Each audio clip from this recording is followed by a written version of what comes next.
A continuación, La Pura Verdad.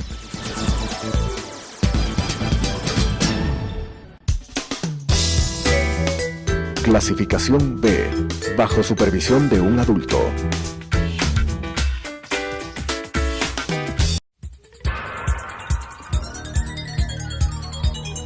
Las opiniones vertidas en este espacio por la producción y dirección del programa son de exclusiva responsabilidad de sus autores y de quienes intervienen en ellos.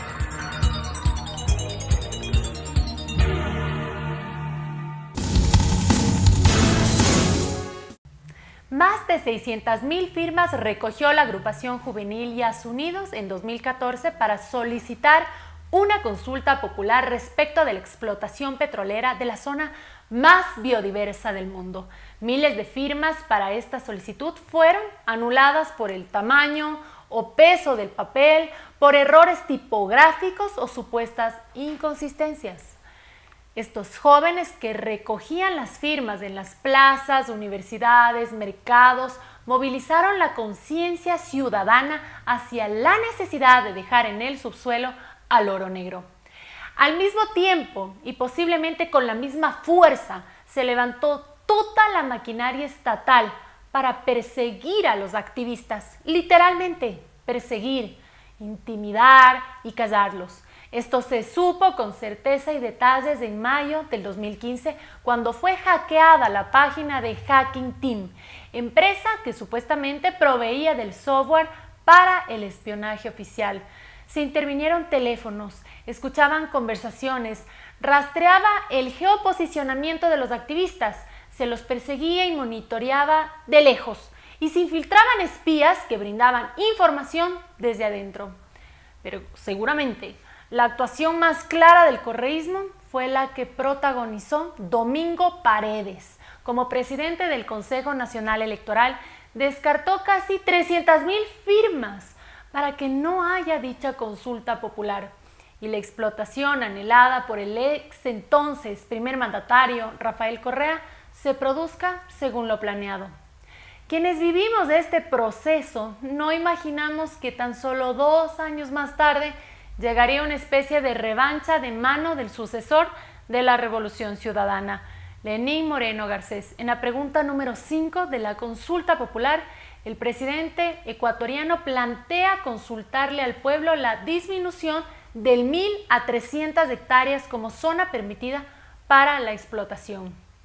Hay quienes afirman que no se trata de una modificación sustancial, que el impacto ambiental este momento ya supera lo permitido.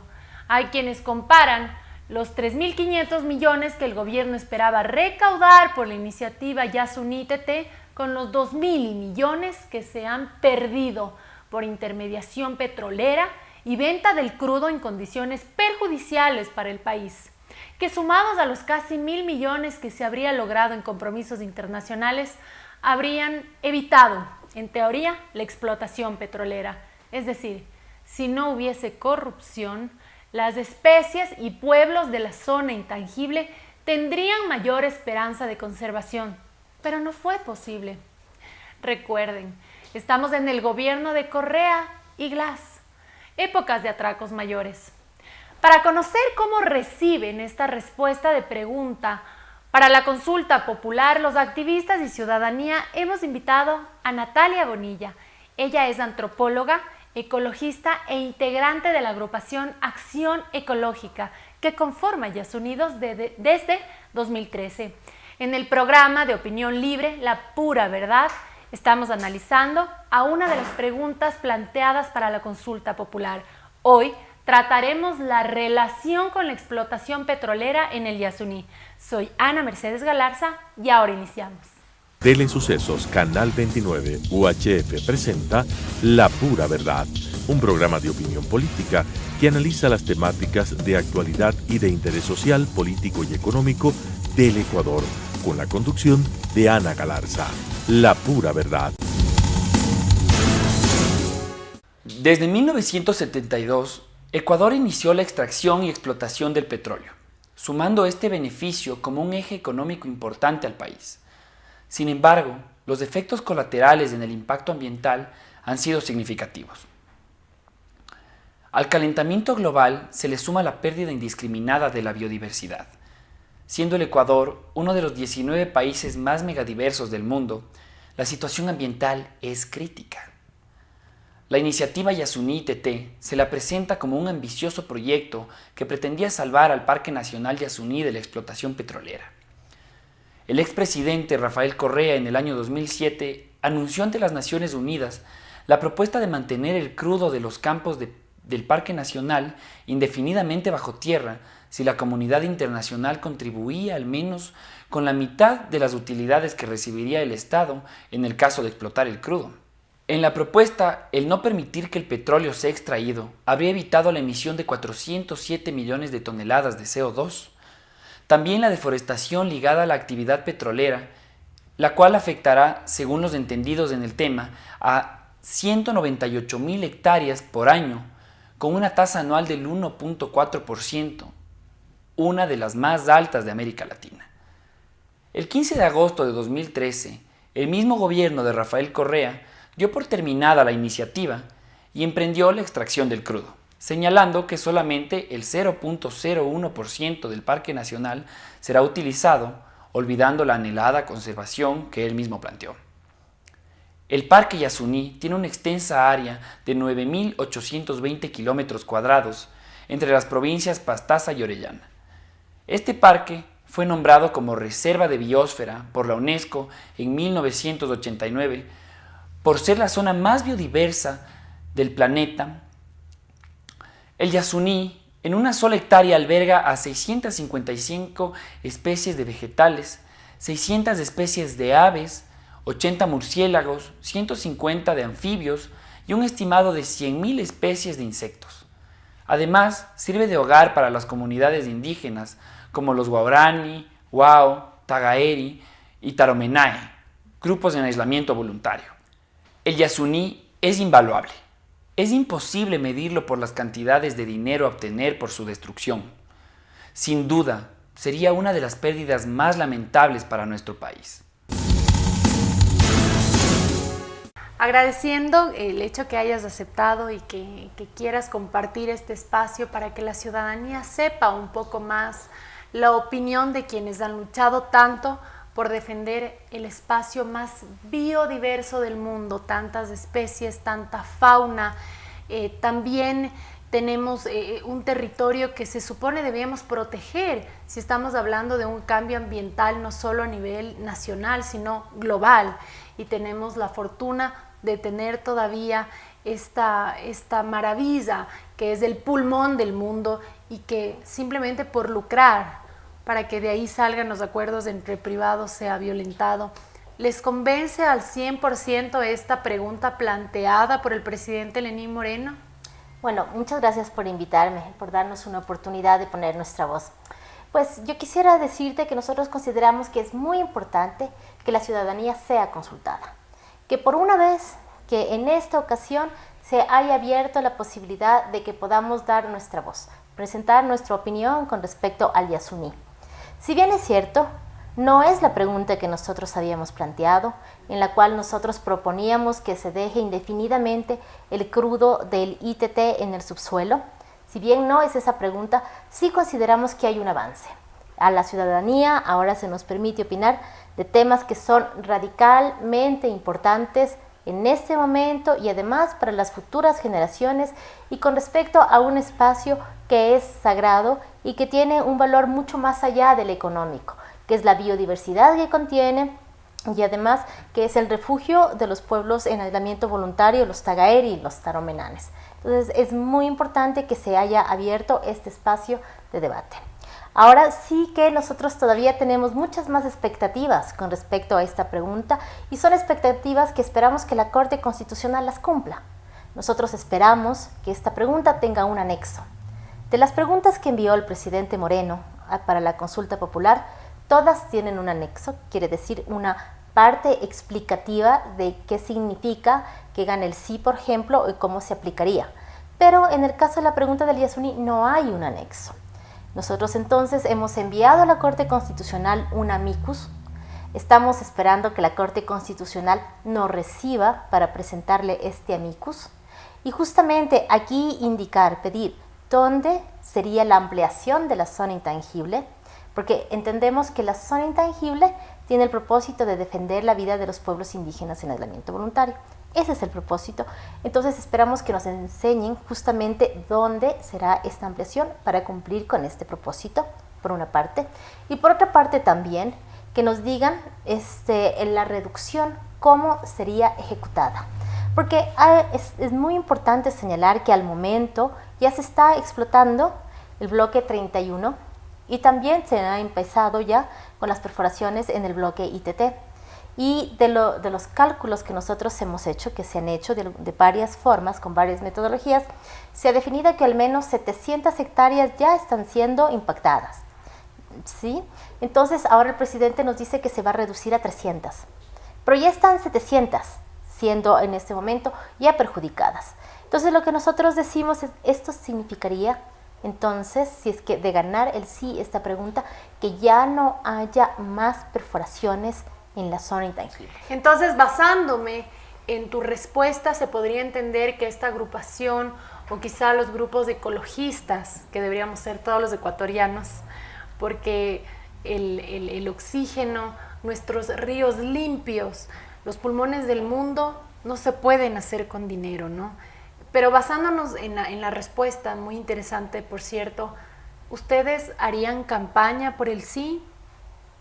Bueno, nosotros no funcionamos como un partido político haciendo campañas. Acción Ecológica, Días Unidos, somos organizaciones de alguna forma de la sociedad civil, donde nos junta un propósito común, que es justamente la protección de la naturaleza, la protección del Yasuní y de los pueblos indígenas aislados. Nosotros estamos esperando que haya un amicus, que haya un pronunciamiento de la Corte. Y nosotros esperamos que este pronunciamiento vaya, ya te digo, en la línea de defender la vida de los pueblos aislados, de defender la biodiversidad del Yasuní. En el momento en que se anunció que se iba a llamar una consulta popular, la agrupación presentó nuevamente la pregunta para que sea tomada en cuenta dentro de la consulta popular que ha convocado el presidente Moreno. Claro, antes de que el presidente Moreno nos exponga cuáles serían estas preguntas, nosotros fuimos una de las organizaciones de la sociedad civil y fuimos nuevamente con nuestra pregunta a pedir que se salvaguarde el Yasuní, que se pare la explotación ahora mismo que se está dando y que se deje ese crudo en el subsuelo. ¿Qué decía la pregunta? A ver, la pregunta es, ¿está usted de acuerdo en que se deje indefinidamente el crudo del ITT en el subsuelo? Esa, de alguna forma, unas variaciones, unas más, unas menos, y de ahí, a partir de esto, nosotros desarrollábamos esta pregunta. Ahora vemos que el presidente Moreno, por ejemplo, acoge y sustenta, porque la pregunta tiene sustento, ¿sí? Lo que no tiene es un anexo. Entonces, el presidente Moreno, entre los sustentos que da a esta pregunta es el cambio climático.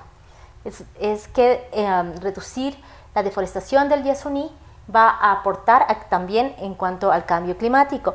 Nosotros decimos que la mejor solución que hay sobre el cambio climático es dejar la totalidad de ese crudo en el subsuelo, que no se queme este crudo y que por tanto no se emitan más emisiones de CO2 al ambiente. Nosotros consideramos que sería lo más coherente el aporte de Ecuador para enfrentar este problema mundial, justamente dejar el crudo del Yasuní en el subsuelo. Bueno, es importante un poco aclararle a quienes nos están acompañando en este diálogo que la explotación del ITT no es solamente que se hagan carreteras atravesando la selva amazónica, que se talen árboles centenarios, por ende esas son como que los hogares de muchas especies endémicas. No es solamente eso, sino es que sale el crudo y ahí se encuentra un gas natural que todo el tiempo está haciendo combustión, que eso también afecta al medio ambiente de un espacio tan sensible, ¿no? Y además el crudo que se encuentra en el espacio del ITT es un crudo pesado. Estamos diciendo que el proceso de refinamiento no deja tantos réditos. El costo-beneficio de dañar algo tan valioso que tenemos como país, y no me refiero a valioso porque la gente siempre asocia el valor a lo económico. Nosotros tenemos un pulmón que muchos otros países del mundo quizá y lastimosamente por todos los cambios climáticos que está atravesando nuestro planeta en sí, quisieran tener. Y no es posible que por ambición económica, que por negociados, que por política, por la cuestión que sea, nosotros dañemos algo que probablemente en un futuro sea muy escaso o único en el planeta. Y es importante que el presidente haya acogido en parte su pregunta. Podríamos decirle a la ciudadanía que es fundamental que se apoye el sí, para que al menos nuestro espacio, esta ventanita en la que nosotros vivimos, se mantenga con sus vertientes sin contaminación, con su oxígeno limpio, con especies que solamente habitan en nuestra región, en nuestro país, que nos hace el país gracias al ITT y muchos otros espacios que también están en el país más mega diverso del mundo, y es un orgullo, ¿no? Efectivamente, la explotación petrolera, por mucho que nos digan que va a ser con tecnología de punta, nunca es limpia. Tú acabas de señalar, hay esto que se llama los mecheros, en donde se quema el gas metano. Lastimosamente son muy frecuentes los derrames que se dan, y hay un montón de otros impactos más. O sea, hay estos derrames que contaminan los ríos, por ejemplo. Hay una fase de la explotación petrolera que es lo que se conoce como sísmica. En la sísmica se hacen cuadriculados, o sea, se hace como un mapa con cuadriculados, y en cada vértice donde se encuentran las líneas se siembran explosivos, con el propósito de que los explosivos produzcan temblores para poder detectar las bolsas de petróleo.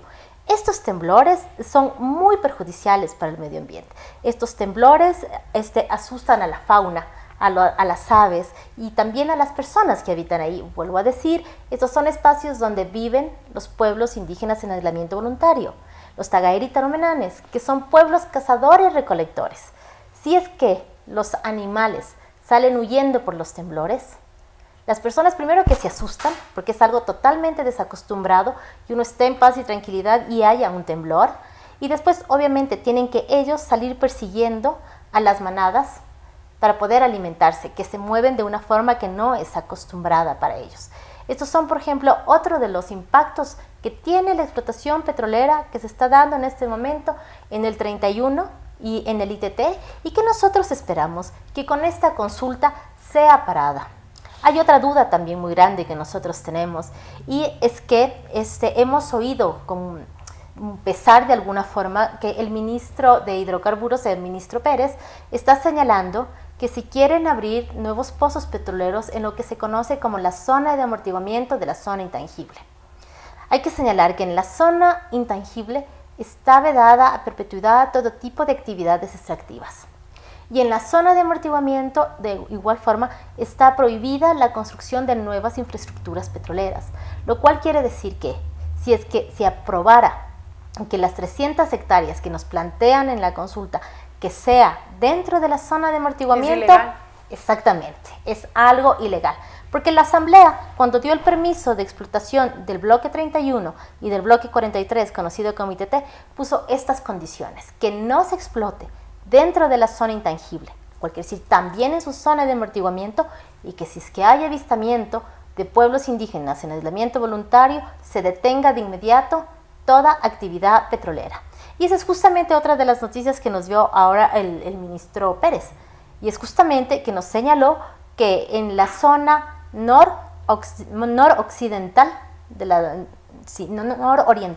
nororiental del bloque 43, ellos habrían encontrado ya que hay indicios de que hay pueblos indígenas en aislamiento voluntario, por lo cual la Asamblea Nacional ya debería de emitir una prohibición de que continúen las explotaciones ahí.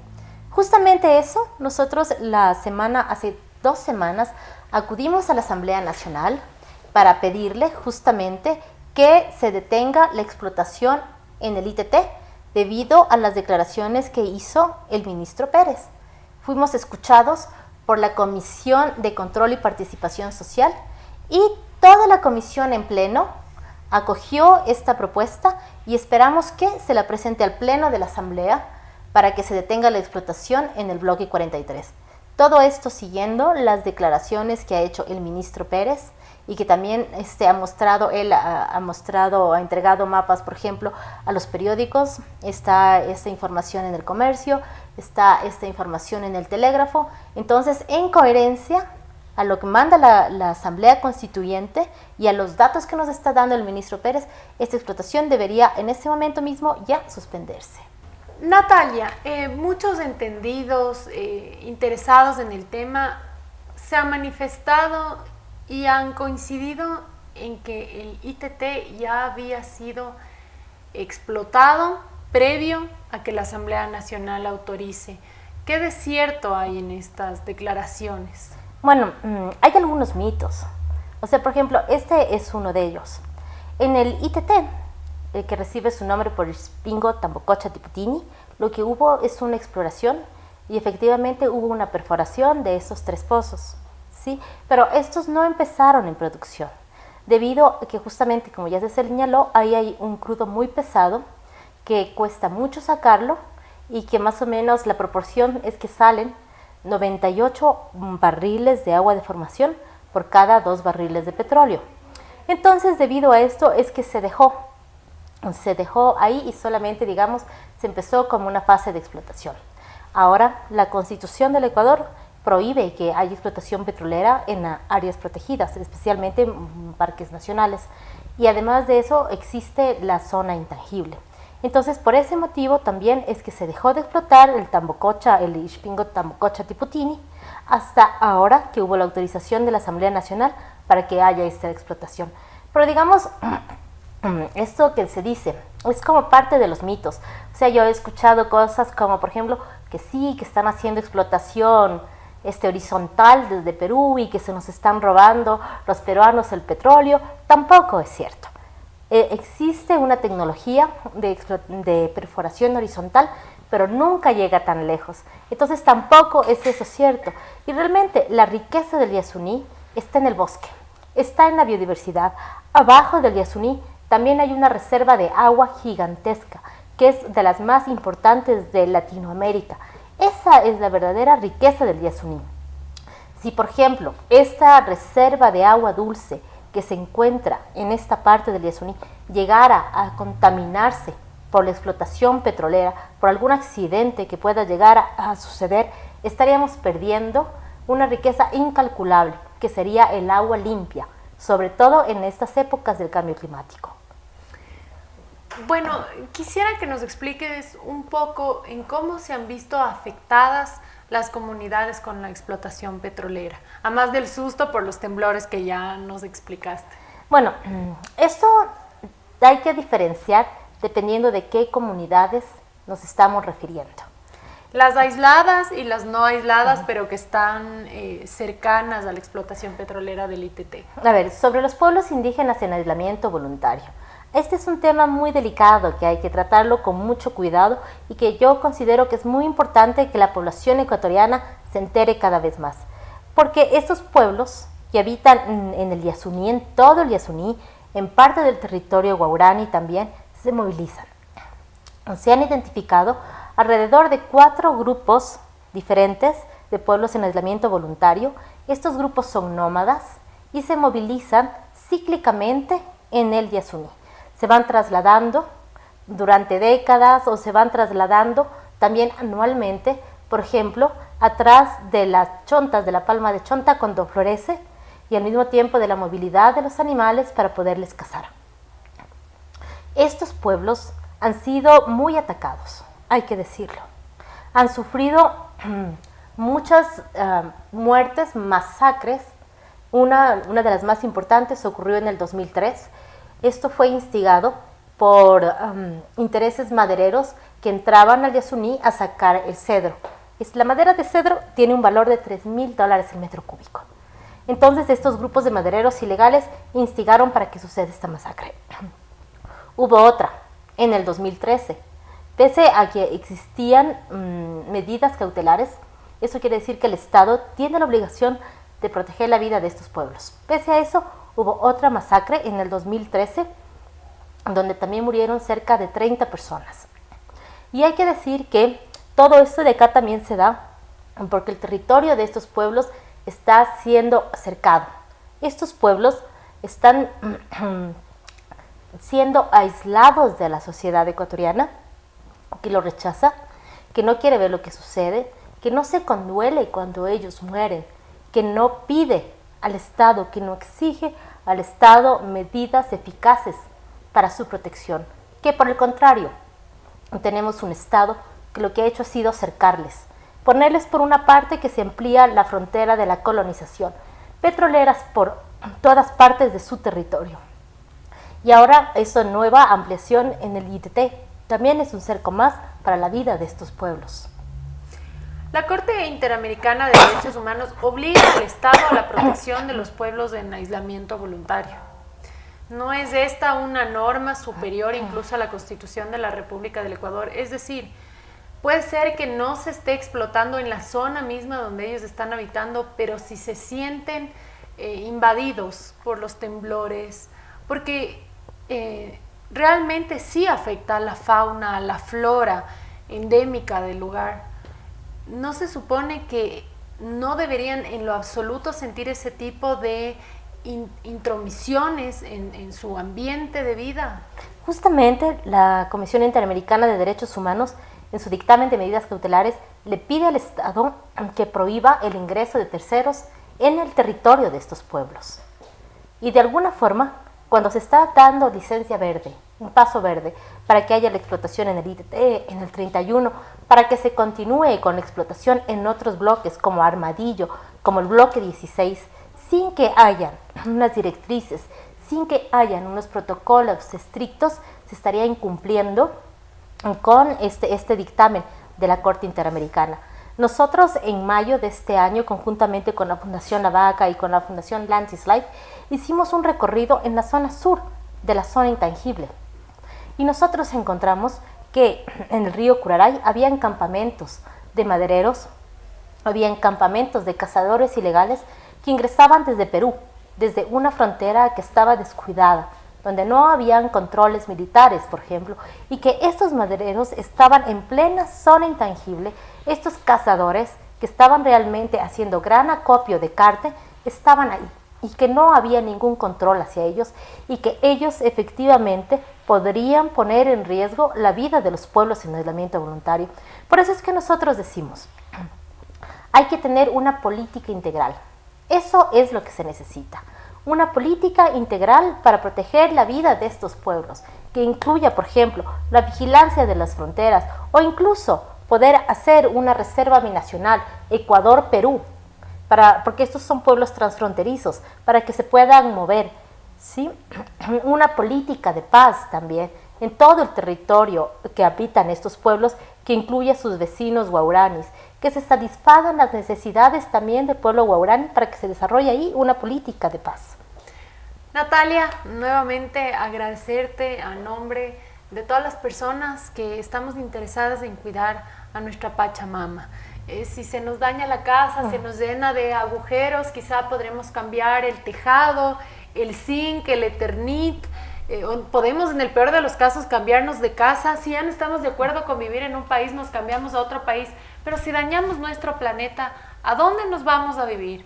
Tenemos que tener una conciencia ecológica, saber qué país, y no solo qué país, sino qué planeta queremos dejarle al mundo. Si podemos poner un granito de arena, aportar para nuestras vertientes limpias, para aire puro, para el respeto también a los pueblos en aislamiento voluntario, todas las especies, la fauna de este espacio tan hermoso, mega diverso que es el Ecuador, entonces tenemos que votar sí en esta pregunta en la consulta popular. Amigos, agradecemos que nos hayan acompañado en este enriquecedor diálogo y no se olviden en acompañarnos en nuestras próximas emisiones de La Pura Verdad.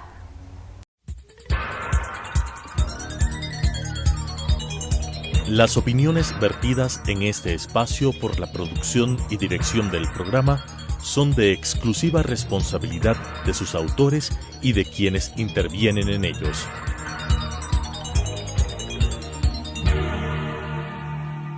Telesucesos Canal 29 UHF presentó La Pura Verdad, un programa de opinión política que que analiza las temáticas de actualidad y de interés social, político y económico del Ecuador, con la conducción de Ana Galarza. La pura verdad.